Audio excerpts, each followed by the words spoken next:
Bah écoutez, on va parler d'Avatar, le fameux Avatar premier du nom qui est dans ma liste des films préférés depuis sa sortie en 2009. Et aujourd'hui on va s'intéresser au deuxième volet qui a mis son temps pour sortir, n'est-ce pas? The Way of Water, la voie de l'eau. Et vous allez voir que ce film cache des choses incroyables. Just so close.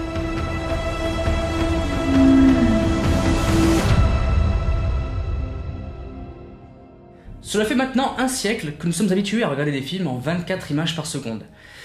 Aujourd'hui, on commence à avoir de plus en plus de jeux vidéo qui testent du high frame rate, on est habitué à ça. La fréquence de nos ordinateurs, la fréquence de nos télévisions sont de plus en plus élevées.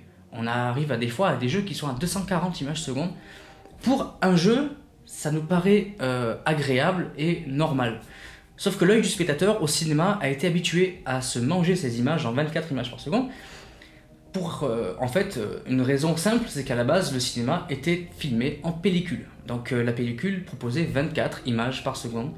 Les premiers films qui ont été tournés étaient à 12-16 images par seconde. C'est pour ça que, notamment, quand on regarde un film de Charlie Chaplin ou un autre film ancien des débuts du cinéma, aujourd'hui, comme il est lu sur des formats qui passent en 24 ou 25 images par seconde, on a l'impression de cet effet accéléré parce qu'ils en avaient moins à l'époque. Pour Avatar The Way of Water, James Cameron nous propose du HFR, High Frame Rate en anglais, qui est donc une plus haute cadence d'image chaque seconde.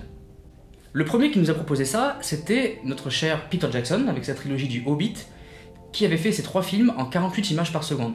C'est la première fois qu'on voyait ça au cinéma, et pour le coup, certains spectateurs, même moi y compris, j'ai trouvé ça sur le coup un peu impressionnant, un peu trop rapide. On avait l'impression que c'était en accéléré. En fait, il fallait s'habituer à cette nouvelle forme de cinéma. Le premier quart d'heure du premier Hobbit a été compliqué à regarder, mais après, franchement, je pense que c'était une belle révolution et que ça a servi les scènes d'action dans le film. Mais ici, notre cher Cameron, pour Avatar 2, nous propose un high frame rate variable. Qu'est-ce que quoi? En fait, c'est simple. Les séquences qui en ont le plus besoin vont passer à 48, 96, 120 images par seconde s'il le faut.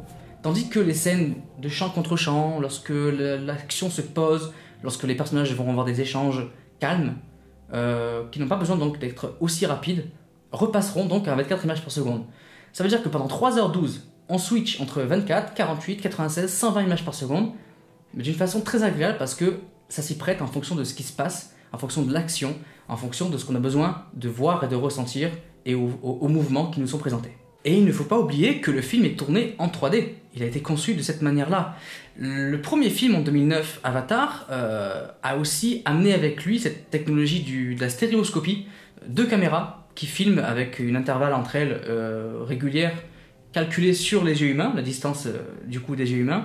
Le point ne se fait pas, pour les plus connaisseurs, ne se fait pas sur une bague, il se fait en rapprochant les optiques de chaque caméra ou en les éloignant, comme les yeux humains. Quand on fait le point sur notre doigt, on voit que nos yeux vont loucher. Donc ils font le point en se rapprochant. C'est pareil, c'est la stéréoscopie. Bref, pour parler de ça, du coup, le HFR variable nous amène une nouvelle technologie qui nous rend cette 3D encore plus acceptable et immersive. Certains spectateurs dans le premier film ont eu des nausées, n'étaient pas très bien par rapport à cette nouvelle façon de regarder un film. Il y avait très vite l'envie de vomir ou des vertiges en regardant un film en 3D. Je trouve que ce HFR variable, pour le coup, nous apporte un soulagement parce que plus il y a d'informations, plus ton cerveau a d'informations qui lui sont offertes. Il y a ce flou de bouger provoqué par le 24 images par seconde qui est annulé. Et du coup, tout ce qui est en mouvement, et il y a beaucoup de scènes qui sont beaucoup en mouvement, surtout les scènes de bataille, sous l'eau, etc. Et du coup, ça devient beaucoup plus agréable à regarder, beaucoup plus fluide. Fluide, c'est vraiment le mot. Et la 3D passe beaucoup mieux, et elle est vraiment, pour le coup, incroyable. D'ailleurs, la séquence sous-marine entre Loak et Payakan, franchement, pour moi je l'ai vu 5 fois le film, hein, mais à chaque fois, c'est des frissons.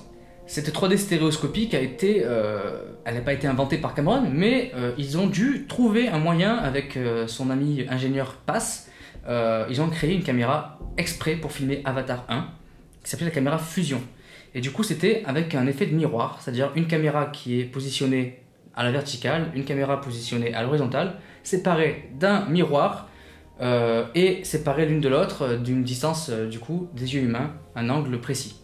Mais du coup, qu'est-ce qui se passe dans la salle de cinéma lorsque je mets mes lunettes en 3D? J'ai un projecteur qui projette l'image prévue pour l'œil gauche et j'ai un deuxième projecteur qui balance l'image pour l'œil droit. Du coup, avec un système du coup vertical et horizontal, c'est mes yeux qui vont capter une image différente, écarter légèrement de l'angle de cette caméra, et c'est mon cerveau qui va faire le mélange et avoir cette impression de 3D, comme si je voyais le monde et que finalement cet écran de cinéma devenait une fenêtre ouverte sur le film.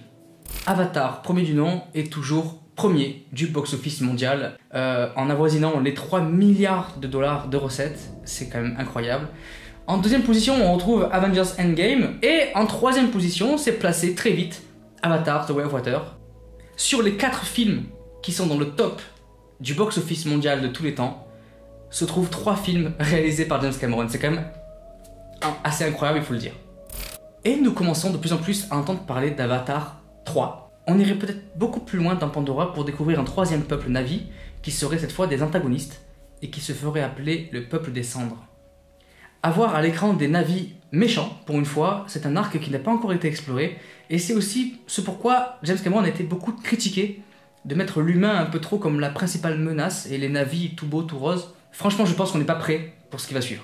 Et pour teaser encore un petit peu Avatar 3, on aurait James Cameron qui posséderait actuellement une version de 9 heures du film. 9 heures de contenu pour lesquelles il veut aboutir à une version totalement finie, où les trucages, les effets spéciaux numériques seraient totalement finis sur 9 heures de film. On ne sait pas encore s'il va oser sortir sa version de 9 heures au cinéma, ou s'il va le proposer à Disney+, sous forme de série découpée en épisodes, parce qu'il ne faut pas oublier, Alien, les X-Men, Avatar, bah c'est Disney maintenant.